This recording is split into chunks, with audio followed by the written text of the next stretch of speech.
Easy ആയിട്ടൊരു മോരുകറി ഉണ്ടാക്കിയാലും. ഈ ഓണത്തിന് സദ്യക്ക് കൂട്ടാൻ ഇത്ര എളുപ്പത്തിൽ വേറൊരു ഡിഷും ഉണ്ടാക്കാൻ പറ്റുമെന്ന് എനിക്ക് തോന്നുന്നു. Anyway let's come to the point. ആദ്യം തന്നെ ഒരു ചട്ടി ചൂടായി വരുമ്പോഴത്തേക്കും വെളിച്ചെണ്ണ ഒഴിച്ച് അത് ചൂടാവുമ്പോൾ അതിലേക്ക് കടുക് പൊട്ടിച്ച് പിന്നീട് ഉലുവ, ഇഞ്ചി, വെളുത്തുള്ളി, കറിവേപ്പില, പച്ചമുളക് എന്നിവയും പിന്നെ വറ്റൽമുളകും ഒക്കെ ആഡ് ചെയ്ത് ഇവയിലേക്ക് ആവശ്യത്തിനുള്ള മഞ്ഞൾപ്പൊടി കൂടി ആഡ് ചെയ്ത് ഒന്ന് മിക്സ് ആക്കാം.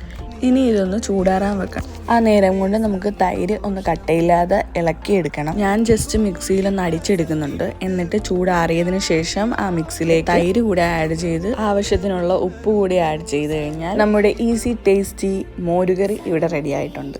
അപ്പോൾ റെസിപ്പി ഇഷ്ടമായിട്ടുണ്ടെങ്കിൽ എന്തായാലും സബ്സ്ക്രൈബ് ചെയ്യാൻ മറക്കല്ലേ. Okay, Tata, bye bye.